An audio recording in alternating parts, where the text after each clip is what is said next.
간통죄가 역사 속으로 사라지면서 그동안 간통죄로 처벌받은 사람들은 구제받을 수 있는 길이 열렸습니다. 다만 처벌 시기에 따라 구제받을 수 없는 경우가 훨씬 더 많습니다. 이정미 기자입니다. 지난 2008년 간통 혐의로 기소된 옥소리 씨는 간통죄가 위헌이라며 헌법재판소에 위헌법률 심판을 제청했습니다. 당시 헌재는 위헌 결정이 우세했지만 정죽수가 한 명 모자라 합헌으로 최종 결론을 내렸고 이후 옥소리 씨는 가까스로 명맥을 유지하게 된 간통죄가 적용돼 징역 8개월에 집행유예 2년을 선고받았습니다. 헌법재판소가 간통죄를 위헌으로 결정하면서 옥소리 씨는 재심을 통해 죄를 벗을 수 있게 됐고 형사보상금을 청구할 수도 있습니다.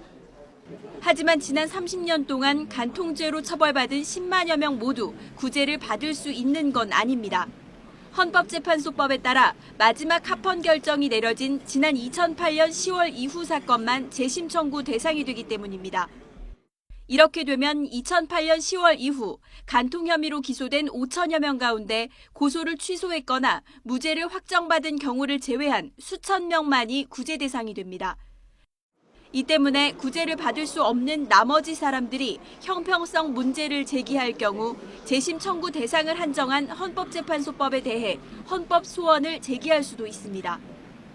이와 함께 현재 재판을 받고 있는 간통죄 피고인은 처벌 조항이 없어진 만큼 면소 판결을 받게 되고 수사 단계인 피의자는 불기소 처분됩니다. 다만 간통죄가 사라지면서 형사 처벌만 피하게 되는 것이기 때문에 간통을 한 배우자는 민사소송에서 결혼 파탄에 대한 배상 책임은 져야 합니다. YTN 이정미입니다.